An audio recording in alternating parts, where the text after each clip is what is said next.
오늘 종려주일입니다.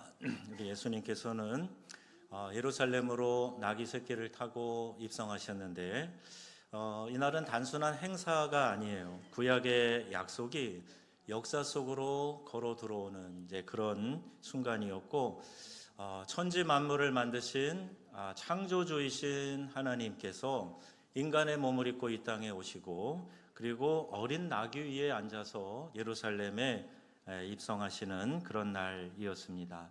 그리고 이 길이 끝이 어디로 향하는지, 이것은 십자가를 향한 그런 발걸음의 시작이 되었던 것이죠. 저는 오늘 여러분과 함께 그날의 이야기 속으로 걸어 들어가려고 하는 것입니다. 예루살렘 동쪽 감람산 기슭, 먼지 날리는 그 길 위에서 우리가 함께 서 보겠습니다. 그 장면을 한번 보여주시면, 우리 예루살렘으로 향하는 두 길이 있었는데요. PPT가 안 나오면 제가 여기서 직접 연결할 테니까, 한번 같이 제목을 읽어볼까요? 왕이 오신다, 이렇게 되어 있어요. 2000년 전 예루살렘 동쪽 감람산 기슭에서 그 먼지 날리는 그 길, 여러분 한번 이 길을 생각해 보시고 이 장면을 머릿속에 이렇게 두시면서 이 소리에 귀를 기울이시면 좋겠습니다. 다음 장면 보시면 예수님께서 예루살렘에 입성하실 때는요, 이런 모습으로 입성을 하셨어요. 이런 비교가 되는데요, 그때 당시에 두 행렬이 있었는데 서쪽 총독 관저로부터 이 왕이 또는 장군이 전쟁에 승리하여 그것을 그 성으로 입성할 때 이런 큰 말을 타고 또 백마를 타고 이렇게 갑옷을 입고 많은 군대들을 동원해서 그렇게 입성을 했지요. 갑옷과 창과 또 군기와 말발굽 소리, 또 병사들의 함성 소리, 이런 걸 한번 여러분 생각을 해보세요. 칼과 힘으로 지배하는 그런 나라의 모습입니다. 그런데 같은 시기에 같은 곳에 또 다른 행렬이 있는데 동쪽 감람산으로부터 예루살렘으로 내려가는 그 길이에요. 거기에는 태어나서 처음 사람을 태우는 어린 나귀가 있었습니다. 제자들은 그 나귀 앞에 겉옷을 깔면서 외쳤어요. 종려나무를 가지를 흔들면서 호산나 호산나 우리를 구원하소서 우리를 구원하소서 하면서 외쳤습니다. 어떻게 보면 초라하기 그지없는 그런 모습, 비교도 되지 않는 그런 개선장군과 예수님의 입성의 모습인데요, 예수님은 사랑과 섬김으로 우리를 구원하시기 위해서 이 땅에 오신 겁니다. 이것은 두 왕국의 충돌이다, 이렇게 얘기해요. 칼과 힘으로 세상을 지배하려는 왕국과 또 사랑과 섬김으로 세상을 구원하려는 왕국, 이 두 나라가 예루살렘 성문 앞에서 마주친 겁니다. 예수님은 그 길에서 빌라도를 선택하지 않으셨어요. 그 길에서 예수님은 이 위용과 힘을 선택하지 않으셨어요. 예수님은 나약하고 힘없는 것 같은, 초라하기 그지없는 그런 모습으로, 또 가난한 사람들도 다 누구나 나와서 예수님을 볼 수 있고, 또 예수님의 그 모습에 아마 깔깔 웃으면서 재미있어 했지 않았을까, 그런 생각도 들어요. 자, 이런 모습으로 예루살렘에 예수님은 어린 나귀 새끼를 타고 입성을 합니다. 오늘 4절에서 이 장면을 이렇게 설명합니다. 이는 선지자를 통하여 하신 말씀을 이루려 하심이라. 스가랴 선지자가 이미 예수님 오시기 전에 약 500년에서 600년 그 어간에 활동한 선지자거든요. 그가 이렇게 예언을 했는데, 내 왕이 내게 임하나니 그는 겸손하여 나귀를 타셨다. 나귀의 새끼 어린 나귀를 타고 예루살렘에 입성하신 그 예수님, 겸손하여 그렇게 입성하셨다고 말씀하고 있어요.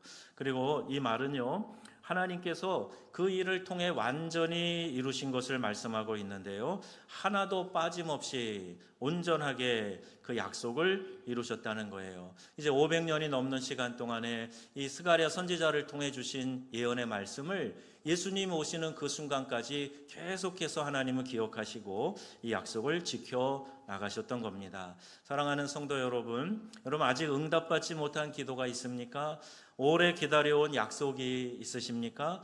500년을 기억하시는 하나님은 여러분의 그 간구도 지금 잊지 않고 기억하고 계시다 하는 사실을 꼭 기억하시면서 그 약속에 신실하신 하나님을 믿는, 다시 회복해야 하는 그 하나님을 신뢰하는 복된 시간 되시기를 주의 이름으로 축원합니다. 약속을 지켜서 기뻤던 경험, 우리 어린이들도 있을 거예요. 엄마 아빠가, 우리 할머니 할아버지가 나랑 약속했는데 그거 기억하고 지켜줬어, 기뻐했던 그런 기억이 있을 텐데, 우리 하나님도 그 긴 역사를 통해서 우리의 약속을 기억하시고 지켜나가시는 하나님이시다. 자, 이제 두 번째 장면입니다.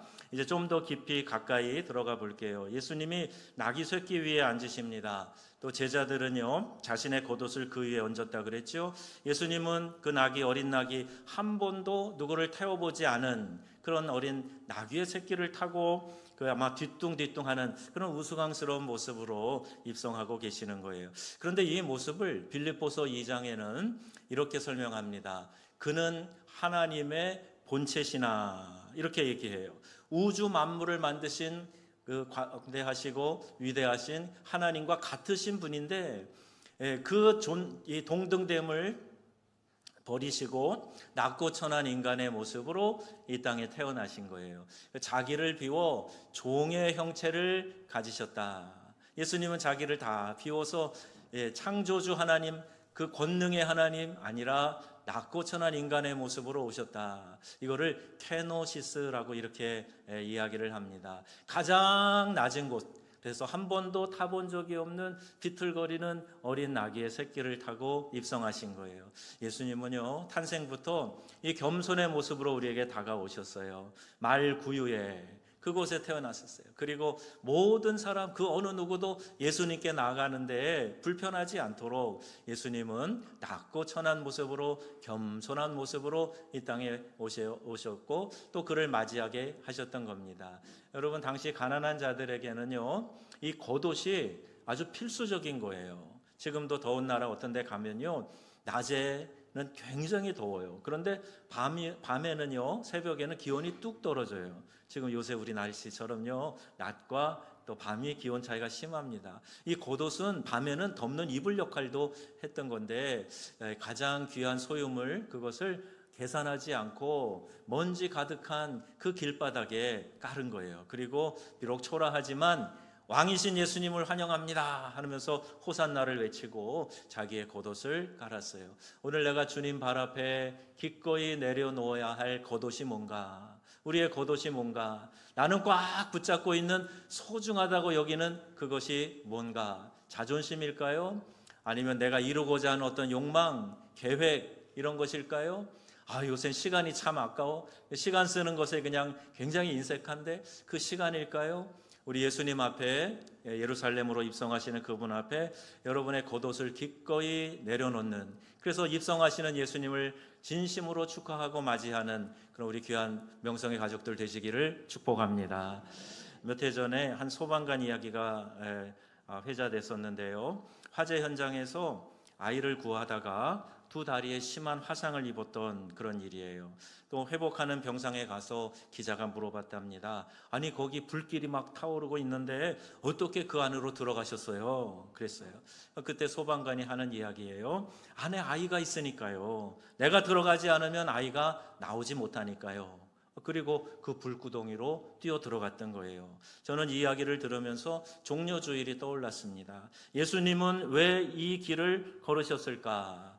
우리가 그 안에 있기 때문이에요. 죄와 죽음이라고 하는 그 불길에 갇혀서 사망을 향해서 나아가고 있는 그런 안타까운 상황에 있었기 때문에 예수님이 우리에게 오셔서 이 고난의 길, 죽음의 길을 자처해서 가신 겁니다. 예수님이 그 상황에 들어오지 않으셨다면 우리가 나올 수 없기 때문입니다. 나귀 위에 오르신 그 발걸음은 이미 십자가를 향하고 있었던 것이죠. 무리는 자신의 겉옷을 길에 폈습니다. 열왕기하 9장에 보면 예후가 왕으로 세워질 때 사람들이 겉옷을 그 발 아래 깔았어요. 겉옷을 까는 것은 우리는 당신을 왕으로 인정합니다, 이런 몸의 언어였던 거죠. 그런데 여러분 생각해 보세요. 겉옷은 이렇게 가난한 사람의 소유물이라 그랬잖아요. 쉽게 내줄 수 없는 겁니다. 그럼에도 불구하고 나는 당신을 왕으로 인정합니다. 그런 마음에 겉옷을 벗어서 그 앞에 깔 수 있게 된 거예요. 여러분이 깔아드릴 겉옷이 뭘까 한번 생각해 보시고요. 그리고 오늘 우리 어린이들도 나를 사랑하고 나를 위해서 이 땅에 오신 예수님을 위해서 나는 오늘 어떻게 살을까, 무엇을 통해서 우리 예수님에게 기쁨을 드릴까, 이걸 생각하는 그런 종려 주일이 되면 좋겠습니다. 이제 세 번째 장면인데요. 이 행렬이 성문에 다가오자 예루살렘이 흔들립니다. 10절 말씀에 보니까요, 마태가 온 성이 소동하였다 이렇게 되어 있어요. 온 성이 소동하였다. 자, 이 말은요, 원어의 뜻을 보니까 온 성이 지진처럼 흔들렸다, 그런 뜻을 담고 있어요. 온 성의 사람들이 막 왁자지껄하면서 야, 그가 누구냐? 이는 누구냐? 막 이러면서 막 소리를 내기 시작했는데 막 성 전체가 마치 지진이 난 것처럼 성이 흔들렸다, 이렇게 표현을 하고 있습니다. 나귀 위에 앉은 한 분이 도성 전체를 진동시켰다는 거예요. 그리고 사람들이 묻습니다. 이는 누구냐? 여러분, 이 질문은요, 이 시대에도 우리에게 주어지는 질문이에요. 당시 예수님을 향해서만 또 사람들이 물어본 질문이 아니라 오늘 우리에게도 외치고 있는 질문입니다. 이분이 누구신가? 예수님은 누구신가? 여러분, 이것을 우리가 깊이 생각하는 그런 종려 주일이 되었으면 좋겠어요. 예수님의 이름으로 기도도 하고, 예수님의 이름 때문에 우리가 모여서 예배도 드리고, 예수님의 이름 때문에 참기도 하고, 그리고 예수님의 이름 때문에 기뻐하기도 하고, 그런데 과연 그는 누구인가? 이는 누구인가? 오늘 우리에게 묻고 있는 겁니다. 군중은 당시에 호산나 다윗의 자손이요, 다윗의 자손이요, 우리를 구원해달라, 자, 이렇게 지금 외치고 있어요. 로마를 무너뜨려주고 우리 이스라엘을 이 강대국의 압제에서부터 건져달라, 정치적인 메시아로 인정하고 예수님을 향해서 호산나 이렇게 외쳤던 겁니다. 여러분, 예수님이 주시려고 했던 것은 민족 해방이나 그 이스라엘 백성을 로마로부터 건져내시는 그런 문제가 아니었어요. 정치적인 해방이 아니었습니다. 오른쪽을 보시면 이 호산나를 외쳤던 사람이 불과 일주일 뒤에 예수를 십자가에 못 박으라 외치는 그 군중 가운데 합류하게 됩니다. 내 방식대로, 내가 기대하는 대로 예수님을 믿었기 때문에 결국 내 기대가 만족이 되지 않으면 그런 예수님을 향해서 십자가를 못 박으라, 십자가에 못 박으라 외치는 성난 군중이 되어버리고 마는 거예요. 내 방식대로 일하지 않는 왕에 대한 극심한 배신감과 실망이라고 표현한 거죠. 여러분, 왕이 내 뜻대로 일해야 됩니까? 내가 예수님을 주님이라고 하면서 주가 종된 내 뜻대로 일을 해야 되는 겁니까? 왕이신 그분이 백성인 나의 뜻대로 움직여줘야 되는 겁니까? 말도 안 되죠. 이게 어불성설이에요. 그럼에도 불구하고 호산나를 외쳤던 그 사람들은 착각을 하고 있는 거예요. 예수님이 누구신가를 정확히 몰랐기 때문에 그 외침을 바꾸어서 이제는 그를 십자가에 못 박으라 외치는 군중에 합류하고 말았던 것이지요. 여러분, 우리가 이 시기에 분명하게 생각해야 될 것이 있어요. 우리가 내가 원하는 방식으로 하나님이 일해 주시지 않는다고 느낄 때 조용히 등을 돌리고 싶은 사람도 있을 거예요. 나 실망했어. 쉽게 말하면 나 삐쳤어. 그래서 예수님을 믿는 신앙 이전까지 하던 모습을 돌이키고 제대로 하지 않고, 또 예배의 자리, 기도의 자리 잘 지키지 않고 그냥 더먼더먼하는 그런 신앙의 자세가 된다면 우리 예수님에 대해서 잘못 알고 있는 거죠. 기도가 내 뜻대로 응답되지 않을 때 예배의 자리를 떠납니다. 우리 안에도 그런 군중의 모습은 있지는 않은가? 내가 기대했던 모습대로 예수님이, 하나님이 날 도와주시지 않았다고 해서 하나님을 떠나려고 하는 마음, 삐친 마음에 제대로 우리가 하나님 백성다운 그의 자녀다운 삶을 살지 못하고 있다면 우리 이 종려 주일에 예수님은 누구신가? 이걸 다시 한번 생각해 보아야 된다는 거예요. 그런데요, 이런 이야기가 있어요. 어느 어머니 이야기인데요.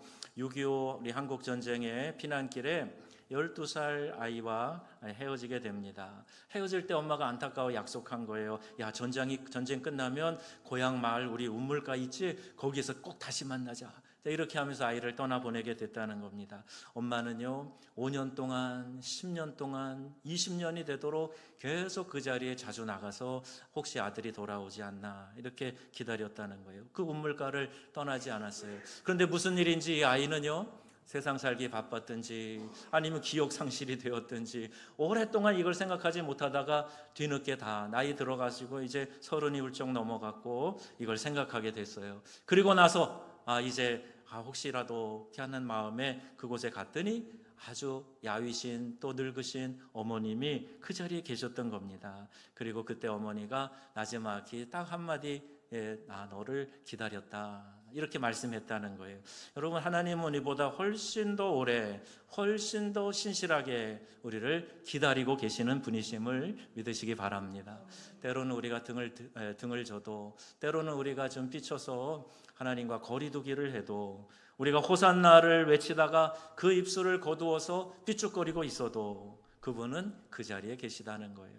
종려주일에서 시작된 그분의 이 발걸음은 우리를 향한 것이고 그 끝은 결국 십자가를 향해 나아가고 계시는 것입니다. 자, 이제 우리가 이 예수님을 어떻게 맞이해야 될까? 여러분, 그 먼지 나는 길 끝에 바로 우리가 있다 하는 걸 생각해 보세요. 그때 그 군중 가운데 한 사람이 바로 나다. 내가 주님을 향해 호산나를 외쳤는데 그 주님에 대한 잘못된 생각 때문에 예수를 십자가에 못 박으라고 외치는 군중 가운데 또 내 얼굴이 들어있지는 않은가? 오늘 이것을 한번 생각해 보자는 겁니다. 그런데요, 우리 예수님은 우리가 어떤 상황이라도 내가 예수님을 주님이라고 믿고 고백하고 영접한 그 순간부터 떠나지 않으시고 또 싫어버리지 않으시고 내 인생에 함께 하시고 나를 붙들고 계시는 좋으신 우리 아버지 하나님이심을 여러분 믿으시기를 바랍니다.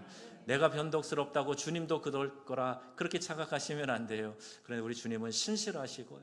그 약속을 지키시기 위해서 500년 동안 스가랴 선지자의 예언의 말씀을 이루기 위해 어린 나귀의 새끼를 타고 입성하셨던 그 예수님은 2000년이 지난 지금까지도 우리와 함께 하시고 그 약속에 신실하신 좋으신 우리 주님이심을 믿습니다.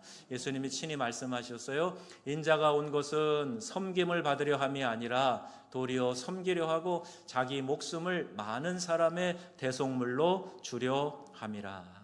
우리를 섬기기 위해서 왕이신 그분이 오셨다? 여러분, 이게 말도 안 되는 얘기지만 우리 주님은 그런 마음으로 우리에게 다가오고 계세요. 심지어는 그 예수님의 하나뿐인 생명을 우리를 위하여 대속물로, 나를 대신하여 죽어주시는 그 대속물로 우리를 위해서 희생하셨다고 말씀합니다. 이번 한 주는 고난주간입니다. 오늘 종려주일의 환호에서 시작해서 최후의 만찬을 지나서 겟세마네의 기도를 지나서 골고다의 십자가에 이르는 그 한 주간을 우리가 지금 가고 이제 시작하게 될 겁니다. 이 길을 여러분 예수님과 함께 걸어주시기를, 또 이 말씀을 통해서 여러분이 이런 기대를 가지고 고난주간의 주님의 그 고난에 함께 동참하는 마음으로 우리가 새벽을 깨워 기도하며 깊이 주님을 만나는 복된 주간 되시기를 우리 주 예수님의 이름으로 축원합니다. 아멘.